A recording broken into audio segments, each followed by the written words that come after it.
Hello everyone, the other Mark here. Don't forget we have got our first ever live podcast on the 29th of June at the Ball Inn in Thorpe-Esley, that is in Rotherham. It's free admission and it starts at 4 p.m. Ish. Enjoy the episode. If you're a podcast host, listen up, this one's for you. My name is Allie Jackson. I'm the host of Finding Mr. Height, a dating and relationship podcast that I've been doing for 4 years now, sharing my positive and practical approach to dating that's built on my own life experience. And I wanted to share another experience that I've had, my secret behind monetizing my show. It's called Red Circle, and I was just telling my colleague about how much I love their platform. With Red Circle, not only am I getting a seamless hosting experience, but I also love the support I receive in ad sales. It's not just typical ad sales either. It's targeted opportunities based on my show and my life. And the platform is super simple. You just set your preferences and Red Circle matches you with sponsors that align with your show. You can vet every opportunity and their platform gives you great analytics. More recently too, my Red Circle team has brought me opportunities outside of my podcast on social media to really augment the podcast partnerships, bring them full circle. I just can't recommend them enough. If you want to give it a try, go to redcircle.com to get your free trial. That's redcircle.com for a free trial. Evening, boys. Evening, Sally. Welcome to The Chatting, your local pubcast. I'm Rob. I'm Kirk. I'm Mark. And I'm the other Mark. 3 pints, Sally. And what are you having? I'll have a tequila sunrise. Cheers. I'll fetch him over. Well, this is different, isn't it? It is. It is. Very different, yeah. Yeah. Do we say evening now to No. you? No, we just say hello and that's it. Okay, all right. Yeah, we will. We've been sat here for a good few hours, haven't we, already have. today? We've been doing some stuff behind the scenes. It's boring stuff, but it's been quite funny, hasn't it, Mark? It is watching you two, as in you, Mark, and you, Rob, together. I don't know what you're talking about. I know exactly what I'm talking about. The thing is, right, is you've got two people that literally, the way that they approach something, they always get to the same end goal, but the way that they approach it couldn't be more different. No matter what, no matter what it is. I'd love to watch Mark and Rob build a wardrobe From together. IKEA. Yeah, like a flat pack. Yeah, because it'd end up, someone would either end up dead. I wonder if IKEA would let us go in and film that us. is an idea. You know, when they have their store turnaround days and they're like building new sets and whatever. Whether me and you could go in and do one. I don't think they'd want to do that. But I would half expect that even if you started to build something, Mark, the glass would be in before most of the panels were in. And you'd be like, hold on a minute, what's holding this glass in? Smash. Nothing was holding the glass in. Do you know what I mean? That's how Literally, I would see it going. I arrived a bit later than everybody else to this, and obviously they were doing what they were doing, and all I heard was Rob trying to read through a step-by-step instruction of this thing that we were doing on the computer.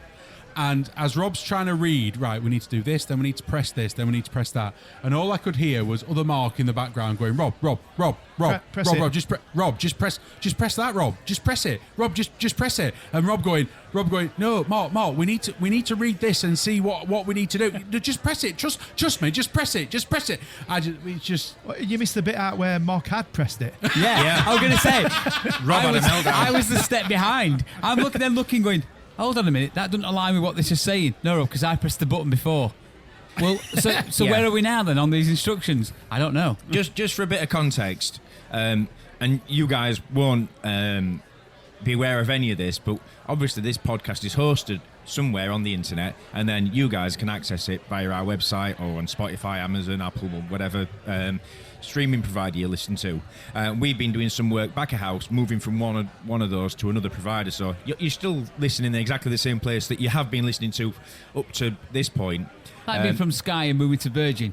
Yeah. You still get the same TV programmes, but it just comes from a different place. Yeah. Yeah. You could have just said that, Mark. What he said. I could have, but he was thinking about how to deliver it while I was just delivering it. Just saying it. While he was just waffling. And fortunately, we don't do things like this too often because, it'd be quite Stressful. eventful, yeah, to say the least. But we got there, didn't we? Anyway, how are you? I'm all right, are you? I'm all right, thank you. You boys Have all you right? chilled out Yeah, a bit now? we're good. Yeah? Yeah. Good. What have you been up to? Me? Yeah, what have you You're been looking up at to? me, aren't you? Well, you know that I sold you some tickets, didn't I, for this raffle, for this Have I won? Miss Philippines. Have I won? So I've got good news for you, right? I've got good news for you. Yeah? I was there for when they did the raffle. bad news is none of us won. Oh, so It's like playing bloody Euro Millions. So at least I was there to validate it. Is that the right word? To validate it to see if we won. Yeah. But none of us did. So somebody, am I right in saying then that somebody has won a hotel stay in the Philippines and somebody else has won the means flight of home. getting there and nowhere to stay? And someone else has won the flight to come back home again, but not the flight to get there. To get there or stay anywhere. Well, kind of. This is what I'm going to go into. So I was there listening to what they were handing out, and I'm like, this is very confusing. But this is the whole Filipino community. So I was there for the day watching the fashion show, and it was a bit like a trade type show because there were loads of stalls out selling different Filipino foods and that. But it was all hard chicken. Well, not quite hard chicken, but maybe. But it was all very chaotic. So obviously Aina's there doing her beauty thing, and there were 5 other girls all doing the things, and they were all doing. What is their, when you said doing their thing? What is their thing? Well, doing like a beauty parade type thing. So now I'm trying to think what. So what are they? What are they walking around? Are they on a stage? Well, this is where the chaos sets in. Oh, right? So like it's. You didn't go on a train, did you? No. So we're outside. But if I give you tell you where it was. So it was at Ripon Racecourse. So I've never been to Ripon Racecourse. Have you guys? No. I've So not. some of our listeners may have. So it's like a very small, basic racecourse type thing. Lovely, but it's only small. So outside they've got like a bit of a bandstand thing. I presume where bands go. Where bands stand. I weren't going to say that because I'm thinking they don't have bands at like racecourse. I presume they do. No, but they may do. But I was No, going to. they do. Well, they may do. No, they do. Right. Well, if Ripon Racecourse are listening, they can clarify us. But I presume it's where they put the winners for the races of the races go. When they give them the. What did they give them, Mark? Prizes. A trumpet to play on the know what I mean? bandstand. So I presume that's where they go, to this bandstand to give the for the. You're looking at me a bit weird, Kirk. I'm just wondering, why did you presume that? Because I reckon most of the Because time. most of the time they have what they call a winner's enclosure, Yeah, well, which looks nothing like a bandstand. No, this is why I'm saying, have you ever been to Ripon Racecourse? Because I haven't. It didn't look like they had a winner's enclosure. Okay. But it looked a bit like a winner's enclosure, but very small with a. And it's called a bandstand. And Instead so- of a winner's These enclosure. horses that run at this very small racecourse, are they Shetlands? Well, they could well be. I didn't see the racecourse. I did a little bit through. Are you sure you went to Ripon Racecourse? Yeah, I wasn't on the racecourse. I was just in the sort of bit in the before you car get. park. we did the dreams thing last week. I know. But so anyway, I'm there near this bandstand, and I said to her, where are you having this fashion show? Oh, we're having it inside because it's raining a little bit. Okay, fine. So we all A get little bit. In a little racecourse. Yeah, it was only a With a little bandstand. It was spitting, right? So we went in. It's only like a small Everybody cafe in. thing. So we're all in there. So fine. I'm sat at front. I've got ready. One of her friends says to me, "Can you film?" That one of her friends was in the beauty contest. I think there was only 6 of them, as 5 or 6 of them.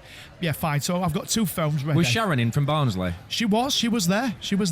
So, and I'm like, okay. Then they said, right, it's going to start at 12:30. I'm like, fine. So this is 12:20. Gets to 12:25. 5 minutes. Right, we're going to start. Minute later, she comes back on mic. Well, we're all going outside now because it stopped raining. All? Yeah. All 6 of them? Yeah, well, and the crowd that's Oh, watching. and the crowd, right, so okay. So I'm like, right, great. I've got my seat here. By the time I got up, obviously the seats at the front had gone because I'm trying It is to. hard getting up at your age, though, Mark, isn't it? Well, it is, and I didn't want to go outside, so I get outside, and I'm a bit nesh, so I'm a bit nesh. It's still raining a Very little bit. Yes, nesh, a little bit nesh. So I'm outside. I managed to get a seat on front row. Sits down. Bearing in mind, I've got these phones. I'm ready to go. And I'm like, fashion show. No, we've postponed it now till 1 o'clock. Like, but I'm outside. I don't Then want it to go starts back spitting. inside. Everybody in. So I'm like, well, I'm cold. It's raining a little bit. I'm a bit hungry as well. I'm a bit thirsty. I need to go to the toilet, but I don't want to You're a lose bit my seat. demanding, you aren't you? No, only in my little world. In my little world, I am. It's like bloody going somewhere with Mariah Carey. In my little world. I weren't telling everybody, I was just in my little world. I want to sit at the front. So anyway, it gets to 1 o'clock and they're like, well, yeah, it's going to be on in 10 minutes. I'm like, crikey, I've been waiting here since after. So anyway, it gets to Since when? quarter past. Gets to 1:15. right, we're starting in 10 minutes. I'm like, she said that 10 minutes ago. Nobody seems At this bothered. point, Mark is fuming. I'm At this like, what's point, going Mark on? is fuming. Have What you is left him a going on? TripAdvisor review? Not quite yet. Not quite yet. So at this stage, I said to Aiden, I said, they're saying that models aren't ready. They went, no, we're waiting for her. So everybody's blaming each other. But when I said blaming each other, nobody's kicking it off. Apart from you. But in my little world, I'm kicking off. But nobody seems bothered because in Filipino world, everybody's calm. Nobody bothers. Everybody's chilled out. So anyway, they finally start at about 12:30. They start. Fine. Now they all stood round this Half past side. 12. It was 1 o'clock. Oh no, sorry, 1:30. My apologies. It's because I Time originally. flies when you're having fun. It's because it originally should have started at 12:30. Yeah. So they all stood round this bandstand at the side, next to bushes, so we can all see them. Next to the bushes. Yeah, because there's some bushes next to bushes next to Yeah, the can you bandstand. make sure stand on the bandstand next to the bushes? And we could all see them. So she's announcing, well, they all come out with their gowns on and stuff, and we're like, oh, round of applause and all this lot. And it compares to saying, this is sort of, Shaun from Wakefield, this is Aina from. She moved. I knew it. I knew it. As soon as he said Sheriff of Wakefield, I could have counted Mark in then. Is she not from? Did we not? Originally, she was from Barnsley. Barnsley. Oh, was she? Oh, Yeah. right, okay, Barnsley then. She moved. Maybe she. Yes, where's they've from been waiting Wakefield? that long. She's moved house.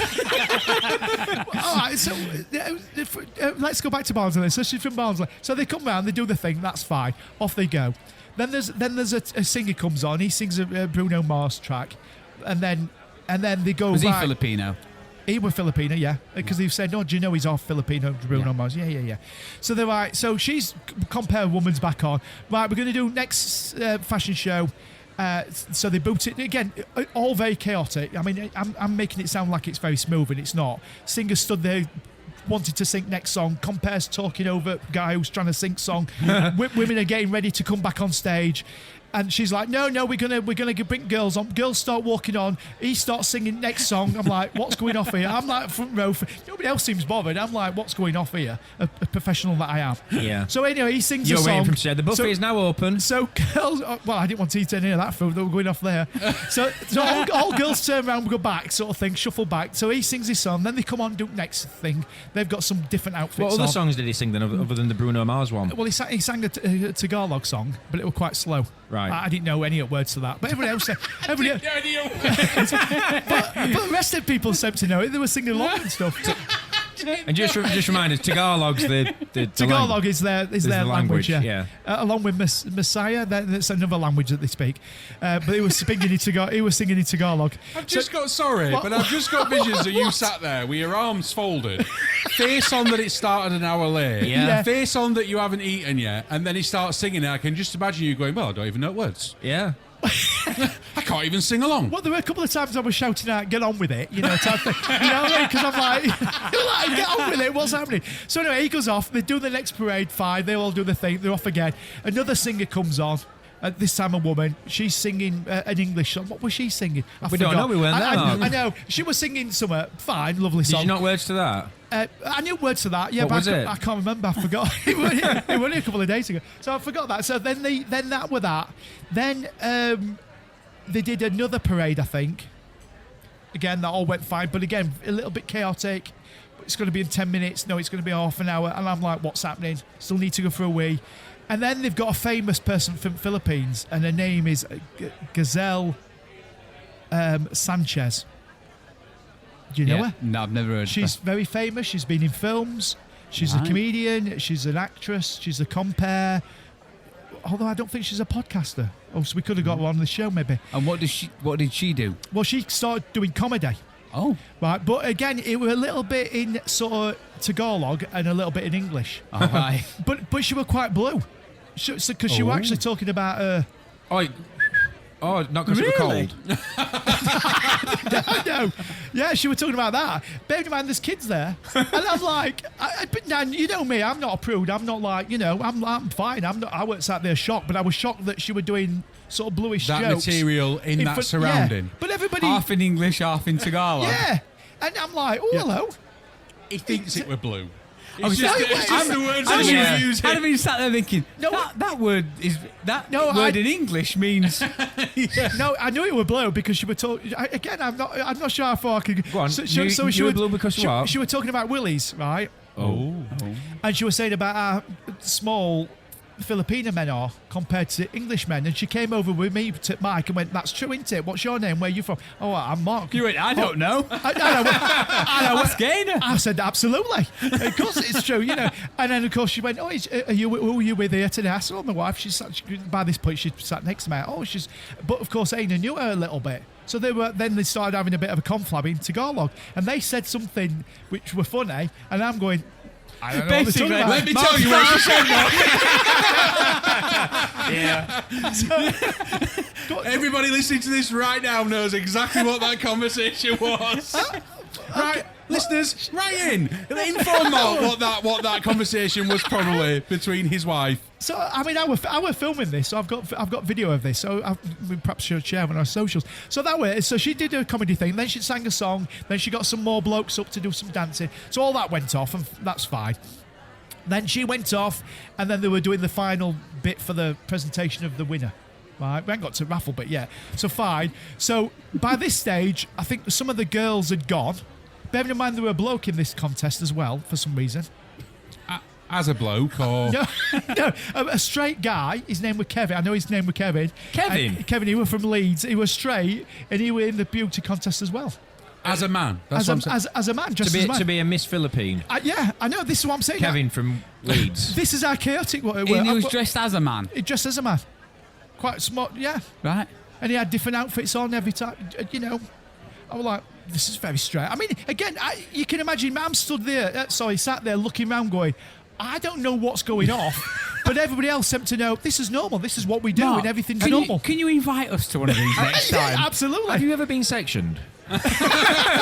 Listen, I need to be after what I saw the other day. So I'm like, okay, fine. So at this stage, Kev had gone. A couple of the other women's had gone. So I'm like, there's Aina left, Sharon from Barnsley, is it? We've said Barnsley, Yeah. And another woman.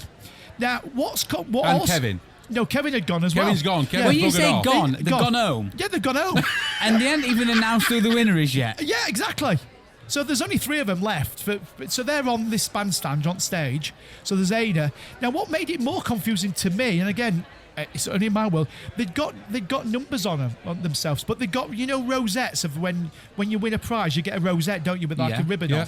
And that, to me, you only get them when you get, that's your position you've won, Yeah. you come in. Yeah. So Ada had got number 3 on. Sorry, I tell a lie. She got number 5 on. Another girl had got number 1 on, and another girl had got number 3 on. But I was like, well, is that the positions they've won? No, they were just their numbers. Where's 2 and 4? They've gone home. Right. So I'm like, has Aina come 5th because she's got a rosette on that says 5th? And I managed to say, she went, no, that's my number that I am at. I said, well, that looks like a winner's rosette. She went, well, I don't know. That's just what we do. So again, more chaos. I'm thinking, So anyway, they stood on bandstand. So more chaos caused by Mark asking the question. Everybody else is okay with the fact that that's what they've got. Yeah, exactly. I mean, everybody else seemed to know what. So are you looking a bit perplexed, Mark? Are you going to ask me something? Yeah, I know. I'm sat here thinking, have you ever thought, Mark, that you are the main character in The Truman Show? What? I've never seen that. And I'm sat here thinking, this is more bizarre than any of my dreams that I'd had in the previous episode. This is real life. Yeah. This is happening. I'm watching this with my own eyes. So anyway, they announced the winner. So in 3rd place, they announced it's number 4 That's gone home. Kevin. Aina Lane, and I'm like, Huh? what?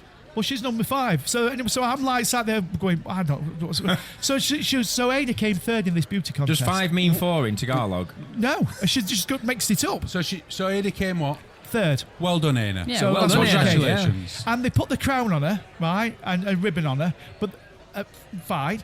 And then the 2nd place woman was Sharon from Barnsley. She came 2nd in beauty contest. Right. Now, I don't know if Sharon from Barnsley will be listening to this, and I hope she doesn't. But she should have come 2nd, because she were Filipina, Yeah. and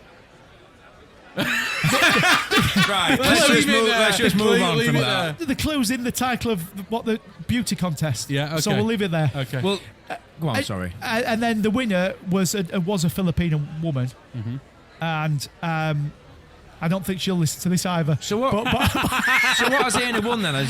So, well, just the title of Third. that, of 3rd place, and What does the winner get then? What do they? What They just get the title Of what? of being First. Miss Philippines of Where? Malarkey or what this charity thing. In Ripon. Yeah, but what added to the confusion is the crown.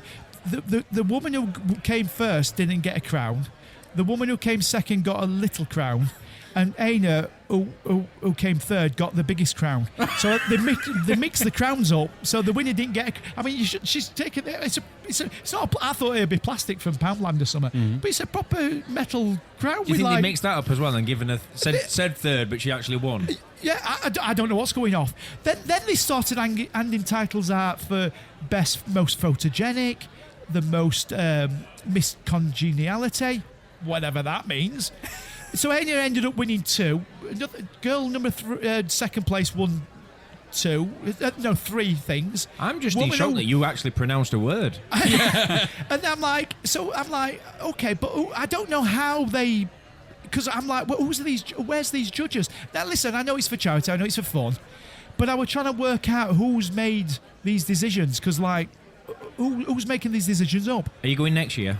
I think I am, for fun. I'm going to take you guys, and we could do a podcast on it. I want to be there. So that was the competition type thing. And, I mean, end of the day, I think it's one of those things like where they want to give prizes out to everybody who takes part, because it's all for fun, really. End of the day. Yeah. And Aina were a little bit upset that she didn't sort of win it, and I said, well, don't worry about it. It's just about taking part and raising. She got the biggest crown.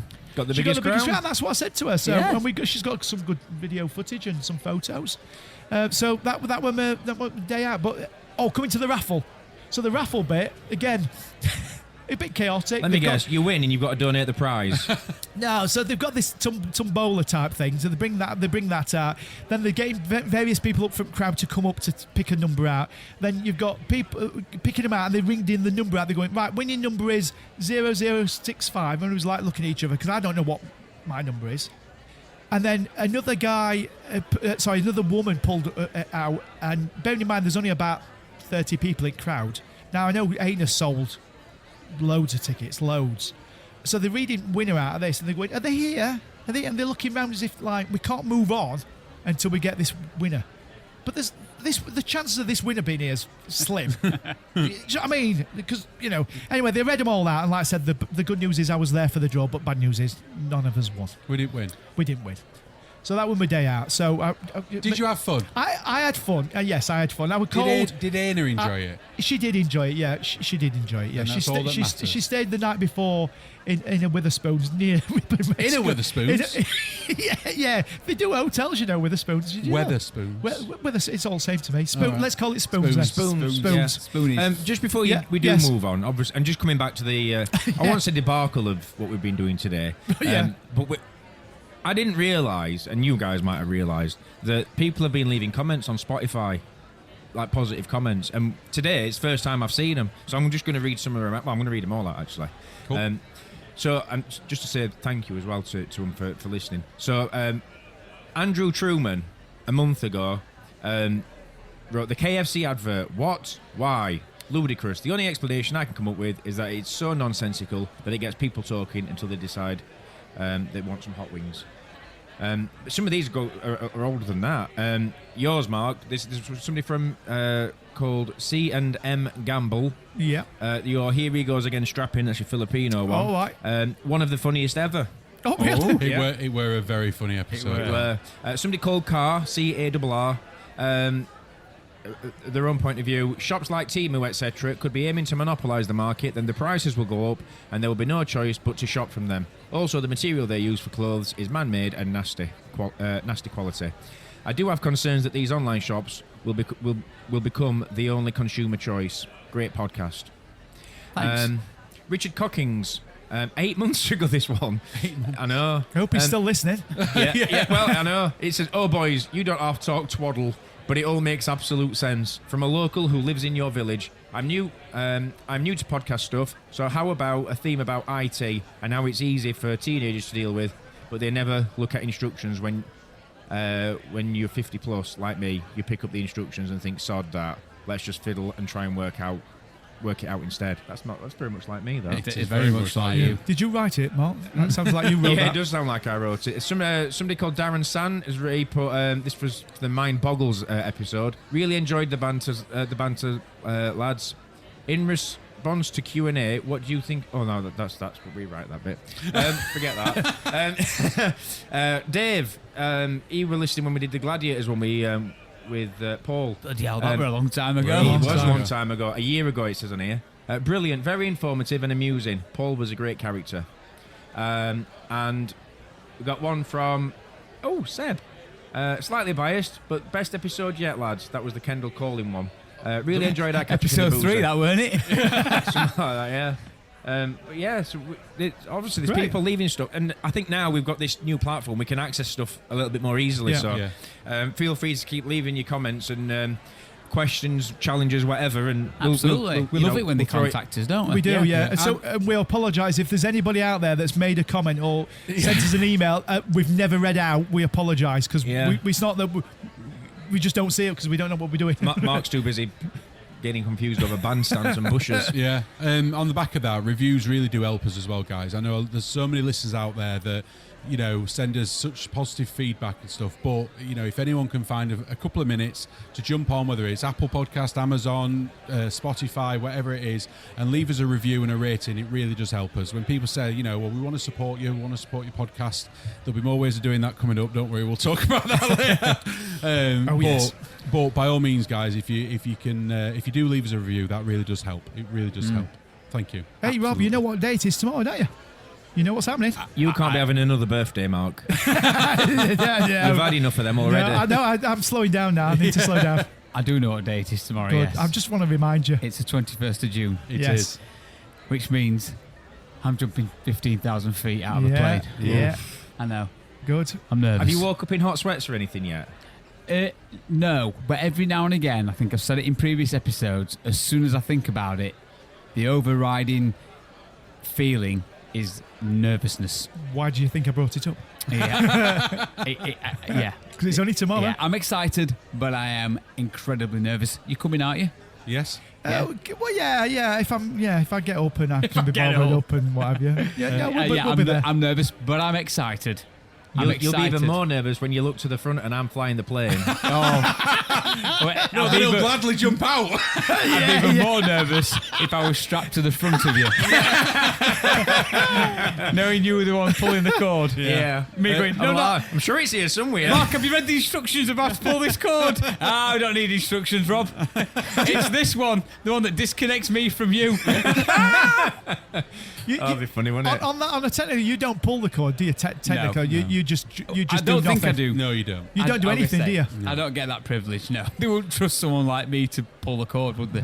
No. Do you think, because I know a lot of these places, they sell like GoPro footage and stuff like that, so do you think you'll go all in on some I've stuff already like that? paid for that Oh, have you? package. Have yeah, you? because you think, I don't know how many times I'll do this. I like to think I'd do it again, but probably somewhere. If you survive the first one. Yeah, if I enjoyed the first one, I'd like to think I'd do it again, but probably somewhere more like New Zealand or somewhere on a bigger scale, if you okay. like. Not bigger bigger scale. scale. But, well, you know, But It's a bigger sky over there, didn't you know? I'm going to say the sky is the sky. You know that, don't you? No, it's bigger in New Zealand. Yeah. What? you know, maybe just a more New picturesque. Yeah, somewhere that's just a bit different. It's not a sightseeing trip you're going on. You're just jumping out of a plane and falling. Yeah, but ultimately, you're not going to be looking you around. are going to see the view Look. beneath you, aren't you? Well, if it's cloudy? Well, then you're not going to get much you of a wasted view. your money. It's more likely to be cloudy, though, I think, in Lincoln than it is. Very true. Maybe not. Maybe not. I think you're going to love it. Yeah, you I will. genuinely like when people talk about it, like, and they say, "Oh yeah, but when you do it, it's such a rush." I don't think that's something that I personally would enjoy. As in, I don't think I'm scared of heights. I hate the feeling of falling. I hate that lurching feeling in your stomach. So therefore, as much as of an adrenaline rush, I'm sure it is. I just don't think it's something that I would enjoy. Yeah. Even when I go on the rides of like Tower of Terror or I knew you were gonna say that. Oblivion or something Yeah. like that. Bless you. Thank you. Sorry. Yeah, bless you. Hay fever. As much as I've been on the rides and I've done them, I don't like them. Yeah. I don't like the feeling. of I them. could just imagine if I were doing that, all I'd hear all the way down is, what the bloody hell is that smell? Because I'd just absolutely shite myself. Yeah, Yeah. probably. Yeah. that might happen. But I genuinely think you like that rush, that feeling, that adrenaline feeling and stuff. I think you'll land and be like, get me back up there again. I want to do it again. I genuinely think On you a will. serious note, would you be nervous if you looked at front of an hour flying plane? Well, yeah, because you can't even fly planes. Absolutely. I might be like, one of those things where you pay for something and you do it under supervision from somebody else. Yeah. Like you're doing a parachute jump strapped to somebody else. I could be like, I've paid for a flight license. Yeah. Well, hey, that's an idea. Combine them together. It's funny though, right? I saw something on Facebook the other day that said something like 52% or 54% of British males believe that they could land a plane, like a commercial plane or whatever, in the event of emergency. With instructions, like over the radio or whatever. Yeah. And I thought, do you think 52%? Yeah, you did the 52 or 54%. Right. Do you think you could? Land a plane. Yeah. I genuinely think I could do it without any instruction. Genuinely. Without any instruction? Without any... Yeah, What? pretty much. Come I think it's on. pretty self-explanatory. No way. Not a Boeing, but these small little flights. No, I said Look in front of me. commercial sorry. aircraft. Oh no, I was thinking of a little A do they call them little biplanes? biplane. Yeah, I think biplanes. I've been thinking, right, if I pull it back, it seems to be going up. If I push it down, nose goes down. Right then, we need to slowly go down, and slowly go down, and just keep going down and up until let you me get ask you to. so- I wouldn't have to slow down. Hang but on a minute. I get what you're saying there. So all these other dials in front of you, you're Yeah. going, I don't need to take any notes to them. Well, Are you just going to gear Do you know, joystick? you That's think, it. right, I've got to land this thing. Yeah, I probably would want some help, but I genuinely think getting to the point where you're just about to land, I think the only thing I'd be thinking is when I've touched down, when I've got the wheels on the floor, I've got to work out how to put the wheels down. But again, I keep thinking of these biplanes where the wheels are just always there. Yeah. But once they're down, then I go, right, how do I stop traveling? Well, that's the easy bit. I can tell you that right now. Oh, really? Yes. What do you That's do? the easy bit. There's your feet are on rudder pedals. Ah, right, okay. Right, and you lean your feet forward. They're called toe brakes. Right. So you lean your feet forward, and they're your brakes. Right. So that's the easy bit. All right. Pilot But Kirk here I'm with more all the concerned info. that you've no idea what flaps are. Nope. You've no idea what degree flaps are. You've Nope. no idea how to slow down in there. Nope. In the No air. idea. So as far as you're concerned, you're heading to the floor, right? Very fast. At 100 mile an hour. Yeah. It must be faster than that. I can categorically tell you that if I was thrust into that position, the conversation would go something along the lines of, Mark, stop stop pressing buttons. Just no, Mark, stop. Windscreen wipers are on. Indicators are going off. Cabin are going off. Oh, yellow masts drop down. Everyone's on gas and air. Yeah. Doors are opening, closing, blinds are going off. All TV channels are changing. Food's ready. Inflatable things are outside. The doors are opening and closing. You know what's happening at Control Tower, don't they? They're going, how's it going with Mark? Getting him down, we've hung up on him. We can't deal with him. He's on his own. No, he's hung up on us because he's just said, will you just trust me? And he's hung up. Does he know he's flying away from the airport? Apparently he's got it all in hand. Well, that scene going up at Bermuda Triangle. He's going up. He's going up. All He's not Mark said descending. is, trust me. Just trust me. I mean, on a serious note, no. Would I actually be able to? Well, would I actually be able to land the plane? No, of course I wouldn't. With instruction, under instruction. Yeah, under instruction, I genuinely think I would be able to remain calm. Obviously, I'd be able to find the headset and hopefully find a button that allows me to talk and say, I need some help. Mm-hmm. There is an actual thing that you meant to say over the radio. Isn't Roger. There? I don't know that either. Roger. Hello, Roger. Roger. Yeah, got something Roger like, that. help! Yeah. So You see, I don't think that figure. I mean, obviously, I don't know which men they've asked, but if you sort of say, it's the question in an emergency situation. This No, is I the mean, key. if you just want to go and just punch the Yeah. hell out of the pilot and steal the plane. Well, what I'm saying is the emergency is the problem here, because 54% of men going, yeah, I could do that, but when they're going, hang on, I've got a plane full of people. Hold on. I think the emergency situation is there's no pilot. Yeah. Not an emergency with the plane, so the plane's fine. But the pilot's It's not on fire or whatever. Yeah, let's not explain it. Yeah, the pilot's like that. Oh, I don't know how to do this bit. Yeah, don't worry, I'll come and help you. That's the point. So the pilot's had, like, in the airplane comedy film, he's had fish for dinner, keeled over, Yes. co-pilot's gone or Yes. whatever, and they've gone, anybody want He's to... gone home. And now somebody like me or you's gone, yeah, I'll give it a go. Yeah. And that's the problem I've got with it, because, like, you've got... Yes, there's people out there that can stay calm under stress. Mm-hmm. Of course there is. But that sort of level of stress is on another level, because you're not only fretting for yourself. 15,000 feet, probably. Yeah, And well, above. exactly. You're fretting for your own life, but then you've got the pressure and the stress of, well, I've got, I don't know, 200-300 people on here.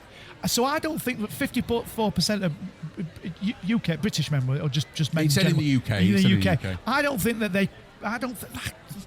I mean, thinking it and doing it's completely different. And that's the question. Yeah. They thought that they'd be able to do it under instruction. Yeah. But genuinely though. But I couldn't. No. So you don't think you could? I don't think I could. No. Well, I'm going to give you a bit of a fact. So during the day, probably yes. Because I don't know why. During the day? But you couldn't do it at night? No. Because you've had a few drinks and... Yeah. Is that what obviously, it wouldn't apply in an emergency situation, but apparently, if you're colourblind, you can't fly a plane at night. Oh, right, okay. You can get a pilot's license, but only to fly during the day. Oh, okay. That Must be makes something to sense. do with instrument colours or something. Yeah, maybe okay. landing lights on runway or something. Yeah. Yeah. I can see lights. I'm not blind. Yeah, no, but Yeah, certain they are lights, different colours though. Yeah. Yeah. They are different colours depending Yeah. on where the runway starts, where you aiming to touch down on. There we are then. Yeah, Yeah. might have something to do with that. Yeah, so I'd be parking in one at Gates, wouldn't I? Yeah. What about I you, don't think Kirk? that'd be your problem. I think landing the plane in the first place would be the problem. Could you do it, Kirk? Well, obviously, I completely agree with Mark that I think the thought of the doing it and the actual doing it are two very different things. However, I do have a flight simulator Yes. at home, so there are certain aspects of it. Like if I was to sit in a cockpit, I do know what things are. Yeah. So, for instance, I know that my feet need to go on the rudder pedals. I know that the rudder pedals steers the plane. I know about the toe brakes. I know what an angle of attack is for Attack? yeah. What, have you got machine guns on for us? You're sending missiles out. So like, I understand how to slow the plane down. I understand degrees of flaps that you need. I knew you'd raise your eyebrows at that, Rob. And so actually, I think I would at least sit there and go, okay, I know what these instruments are, Yeah. sort of thing. Yeah, Now, whereas I'd be going, I don't, what are that? What's that again? Now- I had no idea what they're talking about. now, whereas do I think I'd be able to deal with the pressure and the stress of it? Who knows? Yeah. Especially if it's a Ryanair flight. And they ring in and they go, yeah, so we're going to give you some support, but first of all, we just need you to pay this £50 waiver for you flying the plane. Upgrade fee. Yeah. Are you pretty good under any emergency situation? Or do you remain quite calm? Or are you a flapper or what? Well, look, I haven't been in many emergency situations, but I would say that the situations that I've been in, which some people may find stressful, I have remained very, very calm. So whether that's I've been in 3 car accidents, and remained quite calm throughout, like after them or whatever. You're getting used to crashing, you mean? Yeah. I've been in a situation twice with bomb threats at work when I've been in charge. I've been in situations at work where we've lost like complete power and had to evacuate over 400 or 500 people. There was a situation where the hotel had to be closed down and evacuated by the fire brigade because the dam had cracked. That was not too far from the hotel, and Thriber was not Thriber. Ulle. That's it. Yeah. Ulle. So the dam had cracked at Ulle and it was unsafe. So therefore, they'd worked it out that if the dam broke, it had come over the M1, and because the hotel that I worked in was in like a bit of a valley, if you like, it would fill this valley. Well, I've got imaginations of like a tsunami coming over the M1. Yeah. Yeah, shopping trolleys and everything else. So they had to evacuate that whole area, and they had to close that section of the M1 down. And then literally there was people parked in our car park from like the emergency services and stuff with binoculars looking at over the thing, and we had to evacuate the hotel. And basically they'd worked it out that the water would come up to about the 3rd or 4th floor of the hotel. Couldn't you just gone to the top floor and gone, we're okay now? Well, we'll be all right up here. Yeah, well, yes, that's fundamentally what we would have had to have done. If the dam had broke, the staff that were remaining in the hotel would have had to go up to the 3rd or 4th floor, sort of thing. That would have been deep. Yeah. Is that much water in Ully Dam?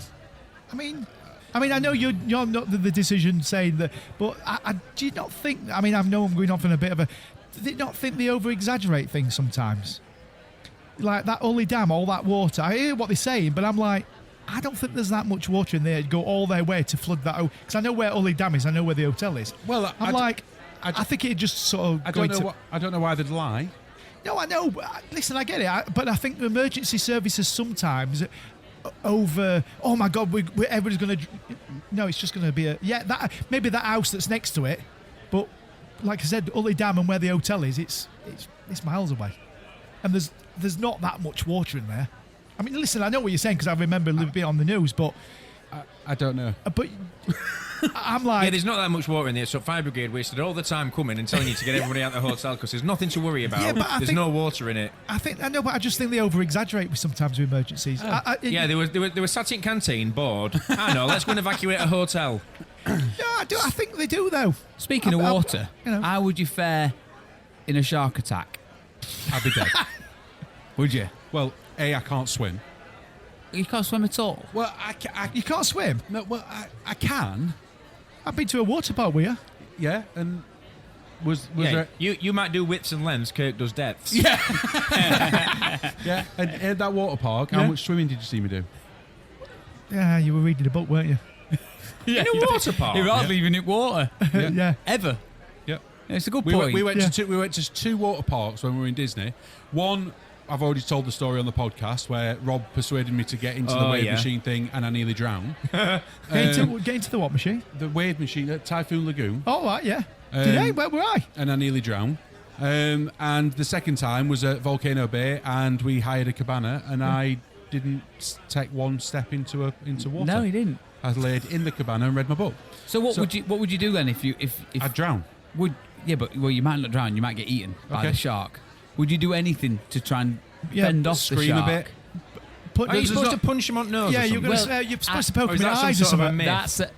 Well, I believe it can work, but apparently, I got a book for Christmas. I can imagine a couple that of shark years being ago. pretty peed off. You punched it in the nose to go right. Now you can get ready. Yeah. You mean you're going to bash him with a book? No, but I got a book that was about how to survive emergency situations. One of them was the flight one. It sounds to me And like I've read someone's that. not got a lot of faith in you, Rob. No. Need to give you a book of all It's really interesting, and I read the flight one. I can't remember a word from it, hence why I didn't know what to do.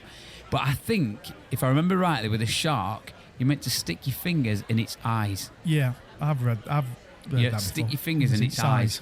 I don't know It's what going to hurt that, innit? Yeah, I think it is to do with the pain receptors of a shark. It's in its eyes, so that's what you'd have to do. But I obviously, everyone would be petrified in that scenario. What if you just did that then? What's that? What are you doing? You know we're an audio podcast, Yeah. All right. What are you doing? What if he just did that? What are you doing for benefit of tape? Yeah, but for the benefit of the tape, what are you doing? That. Mark is putting a flat palm He's putting his hand straight in front of his face, but not flat, facing the other way. Yeah, when somebody used to do that with 2 fingers and they go to poke you in both eyes, and you put your hand there and it blocks the fingers, doesn't it? Oh, I've never thought of doing that. And what if the shark did that? Yeah, but the shark's not got fingers, has he? Yeah, well, it hasn't got a hand. It's not my fingers. It could just be like bring. Are you talking about the shark doing this? Yeah. Right. People wonder why I'm going grey. But anyway, What I want to know is how do people get attacked by sharks? Surely they can hear music. I think I'd fare all right. I think I'd put up a good fight. But I also think it would happen a lot faster than what you'd expect it to happen. Yeah. You know what I mean? If you actually had enough, able to even do it. I don't even know if I'd dare stick my fingers in its eyes. No. You know, you're thinking. That's really going to pee it off. I'm about to die. But I just can't. I don't like the feeling of what it might feel like if I stick my fingers in its eyes. Mine wouldn't be that. Mine would be more about peeing it off a bit more, getting it angry. See, I think the people who do survive shock attacks don't. They generally don't say, "Oh, I put my fingers in its eyes." I think they just lucky. They just moved it, to that direction. He had one arm and it had enough. I think people who survive. I think it's just they're just lucky to have survived. I don't think they do anything, do they? No. They don't go, oh yeah, I did this and I kicked him in balls and I put my fingers in it. They don't. They just, I just survived. I was lucky. What about if you accidentally drove your car up a bridge into deep water? Accidentally? Why are these all to do with water? Yeah. I don't know. They're just ones because again, now you've started knackered. it. Now you've started it. I'm thinking, because Kurt can't take part in any of these swimming. No, ones. but the point of it isn't the swimming part. So you're in the car and your car's going underwater. So water's kind of starting to seep in. Yeah. But would you know what to do to you're supposed to get your window down as soon as possible, aren't you? Yeah. Because you can't open a door underwater. Ah, yes. Because no, of the pressure of the water. I'd be buggered. I'd just get electrocuted in Tesla, wouldn't I? Everything would just turn off and I'd be like, oh. Yeah.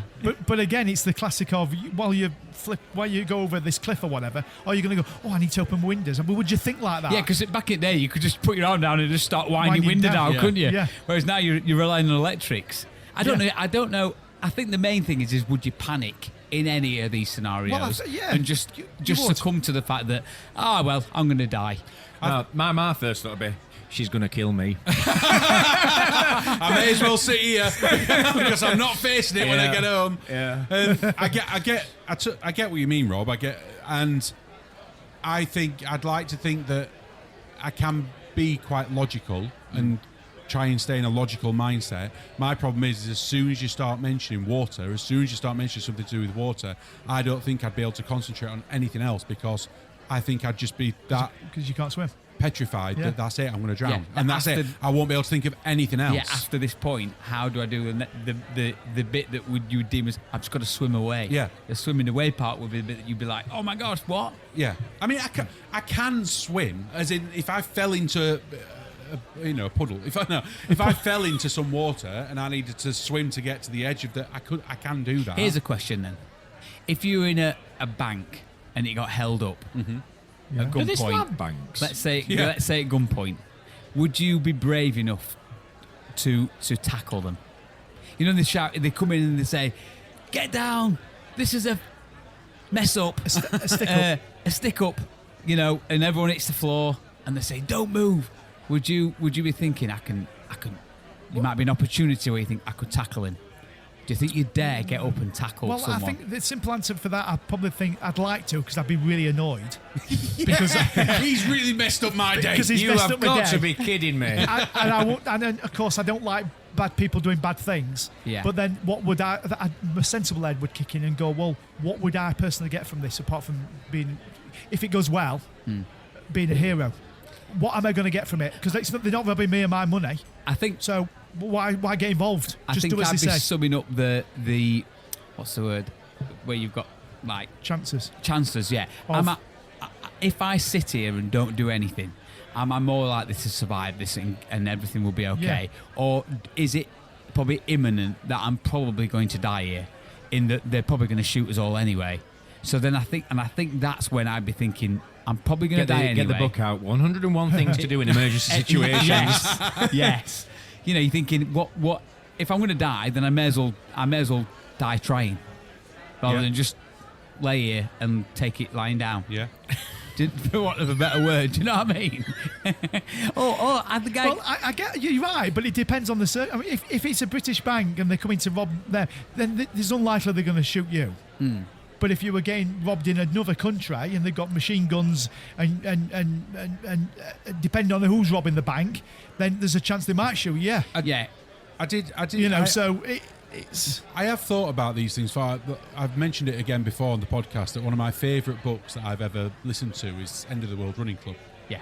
And that's about a story about. I'm not spoiling anything. It starts with basically an asteroid in Meteor. Is it Meteor? Meteor. What's the difference between a meteor and an asteroid? One's bigger, isn't it? Is it? Anyway, I think so. that it hits Earth and obviously causes an issue. And it's all about the survival and the survival of a normal bloke and how, he's separated from his family and blah, blah, blah. And I have thought about it before, like how prepared would I be physically and mentally to be able to cope with something like that. I have thought about that. And I have genuinely thought that the likes of Mark, for instance. Me? No, trust me, the other one. Oh, okay. I do actually think I'd do really well in them situations. Yeah. And I do. I genuinely do For think what that. reason do you think you'd do so well? Because he just bought The people doing it for that. What's that smell? Because I think of his tenacity and I think of his ability of being able to adapt and being able to just get on with things. And I think in emergency situations, stuff like that, you've got to be able to take action. You've got to be decisive on what you're doing and weigh up the odds of probability.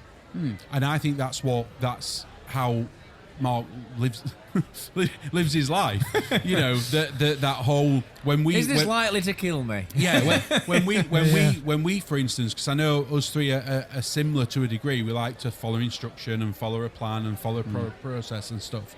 And Mark's not. And the thing is although sometimes we could have a bit more of a stress-free process of that going through it, it will also take us twice as long. Yeah. To do the same job. Yep. Yeah. And whereas Mark weighs up the idea of probability, what's the probability of me just pressing that and it working? Yeah. Yeah. And that's it. And I think that combined with Mark looks after himself quite physically and blah blah blah. I think no disrespect to any of you two, I think in that kind of scenario Mark could outlive us all. Yeah, I think, the situation I think of more than anything is a terrorist attack on a plane. Mm-hmm. Because in that scenario, straight away I'd be thinking, the chances are I'm going to die. Yeah. Because for whatever reason that they've taken it, they're probably going to use it for a bad thing. Yeah. So I would be thinking, right, I'm going to die. So am I just going to sit here and let it happen, or am I going to try and do something about it? And I genuinely do think in that scenario, I would absolutely act. Now, based on what you've just said, yes, Mark might go, yep, I'm going to do it, stand up and do it. Whereas I'd be thinking, right, how do I do this? How do I do that? Where am I going to go with this? Then what do I do? And now do I do that? By which point, it's probably already too late. Yeah. But I definitely do think that I would want to take action, stand up and do something. Yeah. Do you know, you just reminded me of something actually, and I absolutely bricked myself. And I'd got my two daughters and we'd gone to Meadowall to buy Ellen something for Christmas. Obviously, when it's Christmas. And we were sat in Oasis, and you've got like for those of you that don't know Meadowall, it's like a big food hall. All the vendors around the outside, aren't they? And all the seating's in the middle. Well, we were sat on the outer ring of that area, so there's almost like a bar in there that you can put your tray down and you can stand and eat, or you can sit on the stools and eat. And we were sat there eating. I think we'd had a McDonald's or something. And there were a guy, and he walked past and he got a suitcase on wheels. Yeah. Acting suspicious, right? He must have gone past 5 or 6 times on his own with his case, and bearing in mind it's absolutely packed. Right. And I'm thinking, obviously, as you walk around at Christmas as well, Meadowall, you tend to see armed police, don't you? Because obviously, they're on a bit of an alert. Mm-hmm. And this guy keeps walking past with this, and he's on his own, and he's not doing anything other than walking around with this great big bloody suitcase on wheels, and I were absolutely bricking myself. And I've not told my daughters this. And was he looking a bit shifty as well? Or no? It just didn't look like he was doing anything particular. Okay. He was just walking up and down with this suitcase, and I'm thinking, what if? And honestly, anyway, so I said to the girls, I went, like, come on, we need to make a move. So we ended up walking and eating his food as we were and leaving. They didn't know you. They didn't know. My heart was absolutely racing. Did you report it? No. Why? I don't know. I don't know. I suppose there's a risk, isn't there, of not wanting to offend somebody. Yeah. Do you know what I mean? Yeah, but I think we have to get better at that, though, don't we? Yeah. Yeah. I don't just mean about stuff like that. I mean, I remember, again, I'm going back a bit, and I was driving on the motorway, and I passed under a motorway bridge, and I noticed that there was someone stood on the bridge. Now, obviously, you see this quite a lot, obviously, but something just didn't feel right. Yeah, it didn't look It right. just didn't. There was something. And I did the same thing. This battle in your head of, well, I don't know what's happening, blah blah blah. But I convinced myself that if I've noticed it, I drive on the motorways all the time. I see people on bridges all the time. There's got to be a reason why you thought that were a bit thing has jumped on me. Yeah. And I rang police, and I just rang. Is it 101? Yeah. And explained it to them. They were like, "Yeah, that's absolutely fine, but I am going to put you through to 999." They put me through to 999. I explained it. I explained whereabouts I was best I could. And they were just like, yeah, we'll get a unit straight there. Thank you very much for letting us know. Now, obviously, I know, sorry, guys, I don't know what the ending is. I don't. Yeah. But I did think to myself, the worst case that would have happened there is a copper's going to go to that bridge and that person's going to be like, I'm absolutely fine. I'm just eating a sandwich and waiting for an Eddie Stobart, lorry, to mark it off or whatever. And that's absolutely fine. But that's the worst thing that can happen. Yeah, absolutely. Well, it could be worse. They could get to a bridge and nobody be there. Well, and they're going, and then police are going, Yeah. is this right bridge? Do we need to check other bridges? Yeah. And then they're spending half an hour looking for the bridge. Yeah, but on the flip side, me making that call could have saved someone's life. Yeah, absolutely. Yeah, and I think that, I think we have got to get better at stuff. We see it all the time, don't we? Like, stop it, see it, say it, stop it, or something like that. Say it, report it, or whatever. Stop it, tidy up. See it, say it. It is an interesting thing though, because this has happened. Sort it. Yeah. Sort it. We didn't say that. We said report it. Oh, you guys said. Anyway, this is something that I've done at work before, and it's a bit of a strange one, but people, because I'm certainly not a worrier, but I always think of these things like I start work really early, right? And if I'm starting work at 6 a.m, that's not particularly really early, but I start work at 6, and let's say everyone gets to work, but one guy's not arrived at work, and all lads at work, they don't even think anything of it. Well, he's overslept, and I'm always the one that goes, I'm going to ring him, and they're like, why are you ringing him? Well, because I want to find out if he's actually awake, because he might have overslept, and if I ring him, then if he has overslept, I can tell him you've overslept, you're late for work. But the other thing is what if he has come to work but hasn't made it to work? Winter months, it's pitch black, icy outside, there's not many people on roads, they might drive down some country lanes and something's happened and they've had an accident, and it always bothers me when I think I could try and ring them, not get hold of them, then I start worrying even more, going, well, now I can't get hold of them. You just worry. You said about if this person doesn't turn up, is the line manager not doing anything? Surely line managers are going, well, Dave's not. Do they know? I am the line manager. Oh, you are the line. Oh, you didn't make that clear. In this instance, I was a supervisor on I'm shift. sorry, but I didn't. And there's very few people at work at that time, so it's like your job to know why is he not at work. Yeah, I'm sorry to interrupt again, but if you are the line manager, then that's your responsibility to ring him. Well, so you're saying something that you should be doing anyway. I think it is, but on other occasions, no one's rang me.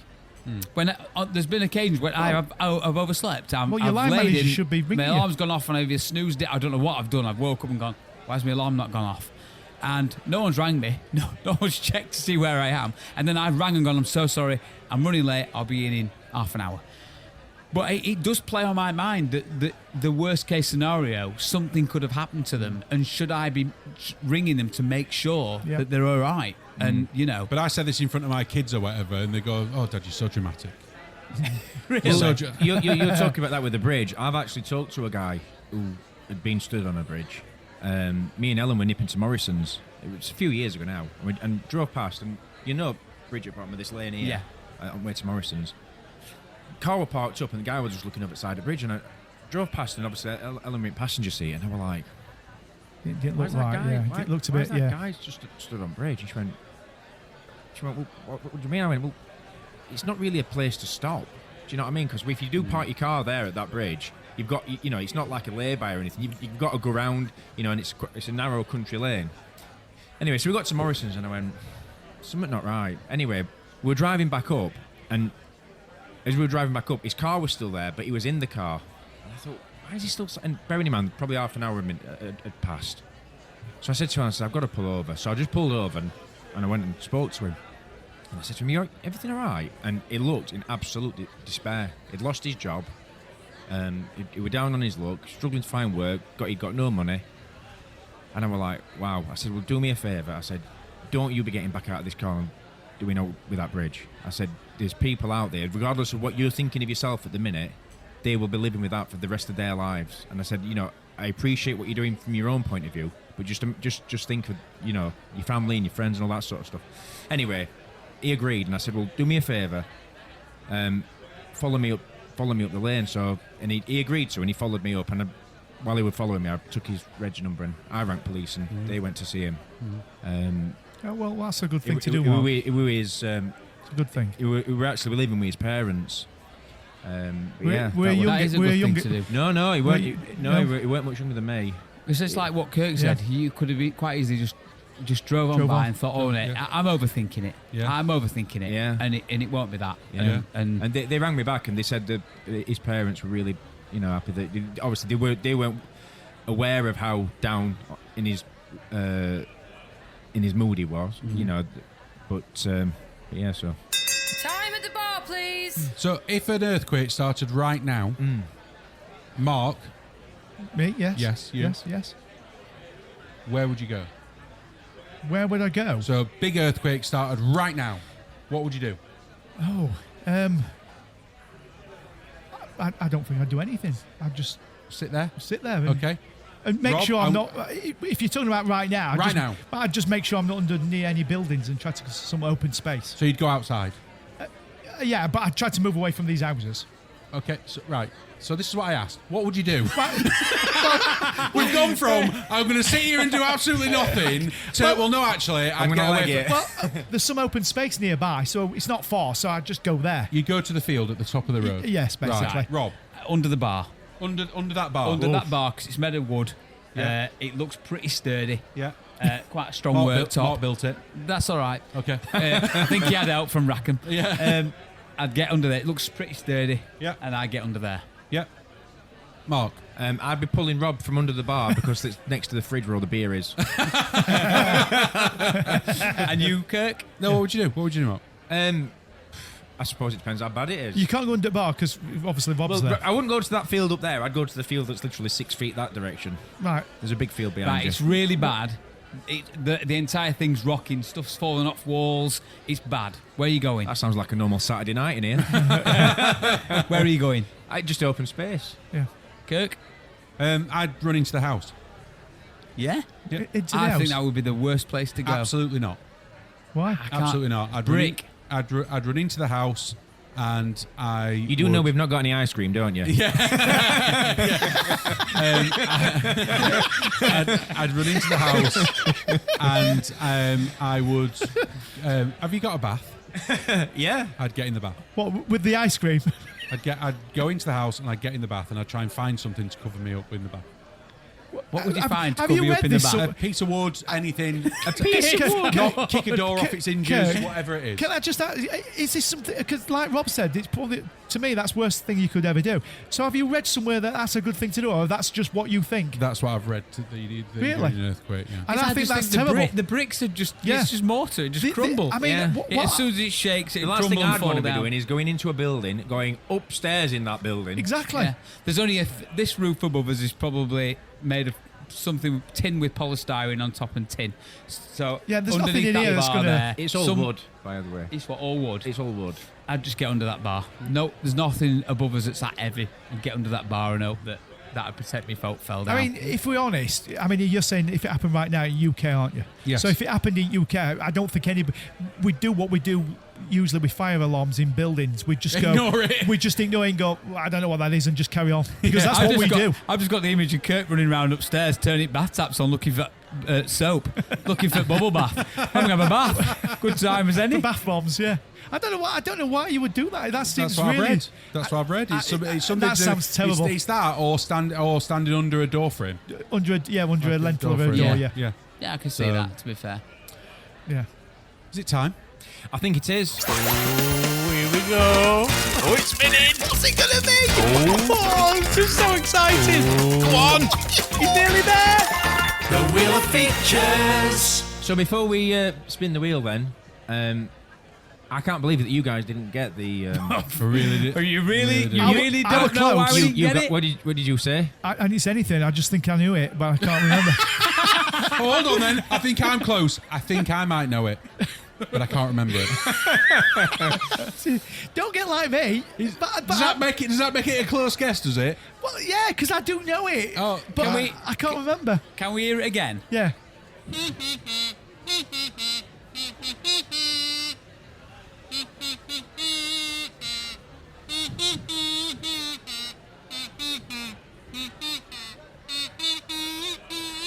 I've got no idea. I really don't know. I've got no idea. I think this is the easiest one I've done today.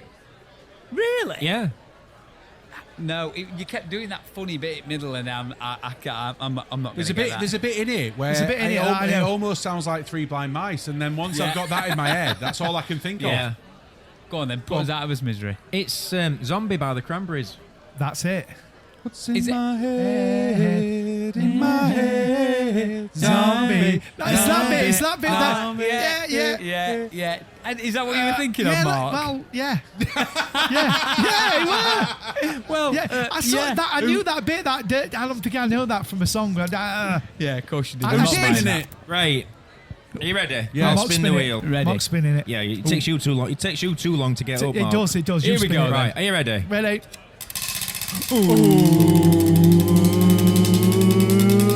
What's it gonna be? Is it close?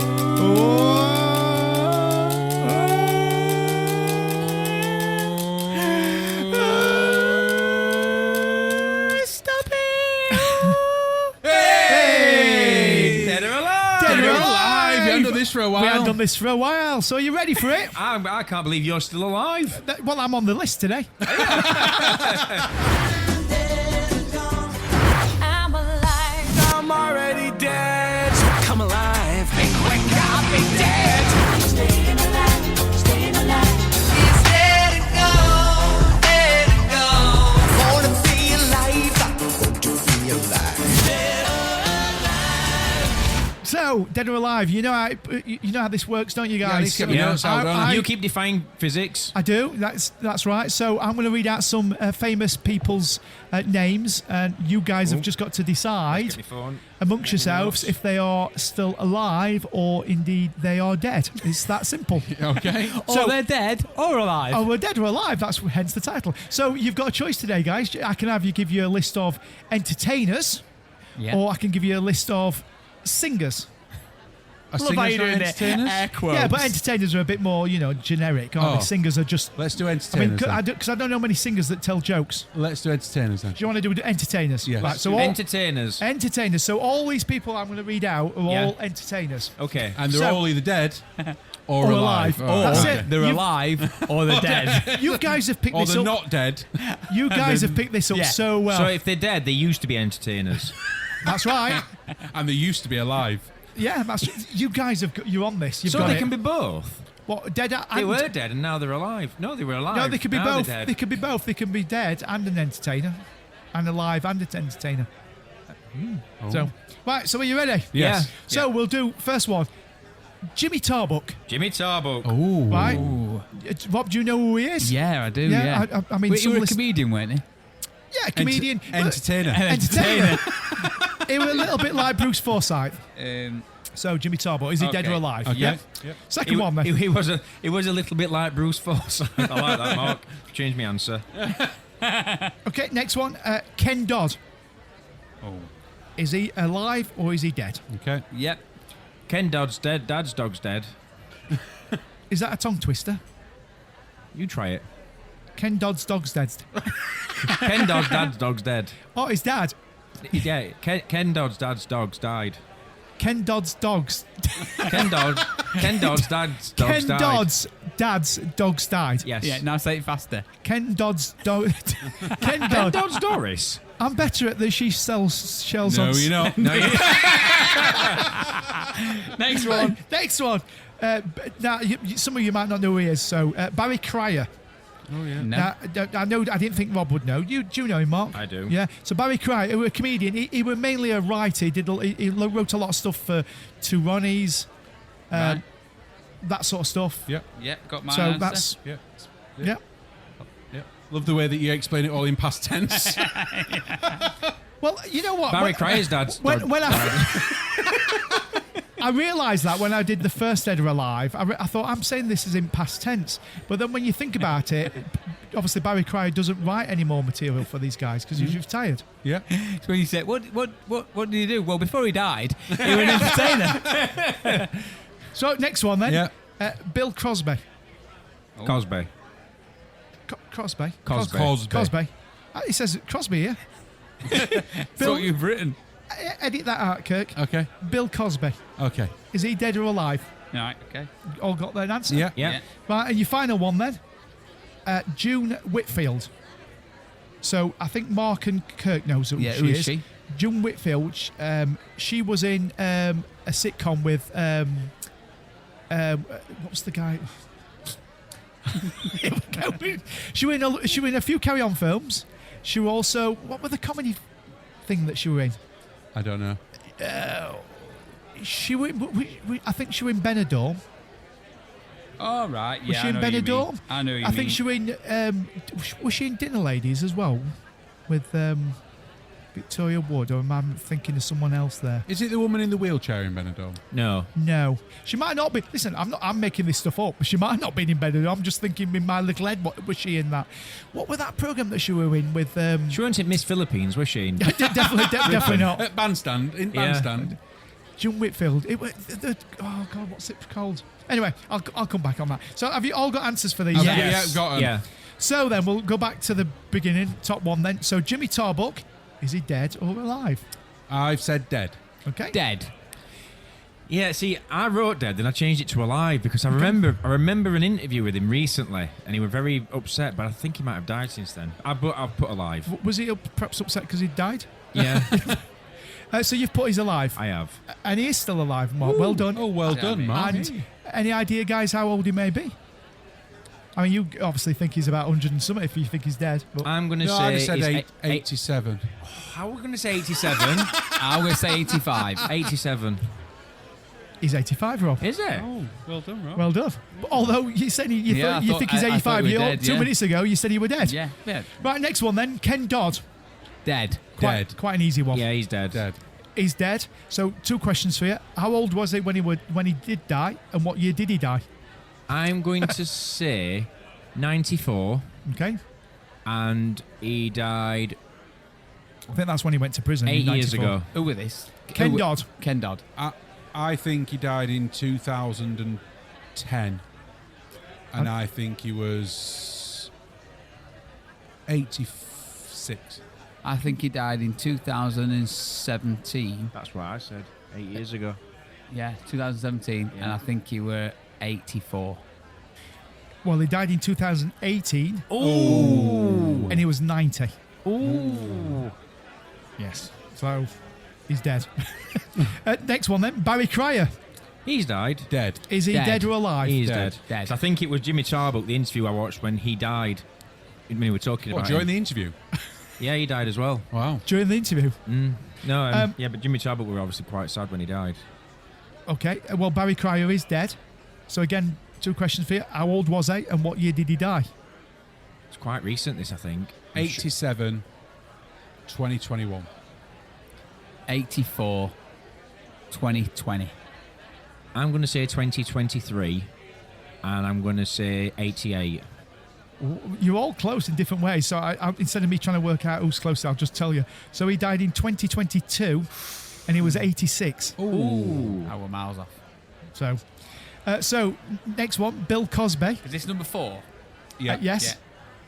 Is he dead or alive? He's Alive. alive. Dead. He's alive still. Yeah. And how old is he? Oh, 90. 86. 88.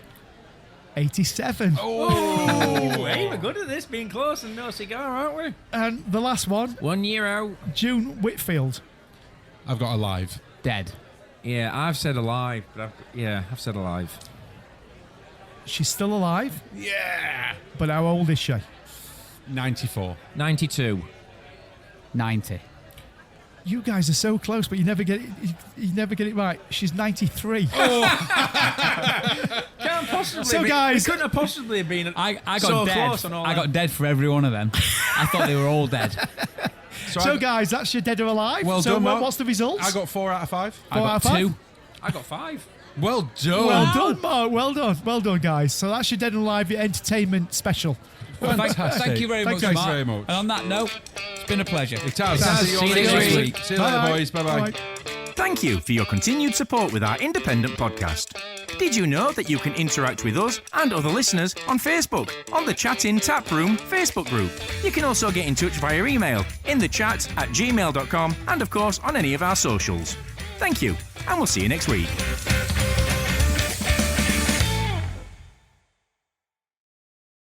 Hello everyone, the other Mark here. Don't forget we have got our first ever live podcast on the 29th of June at the Ball Inn in Thorpe-Esley, that is in Rotherham. It's free admission and it starts at 4 p.m.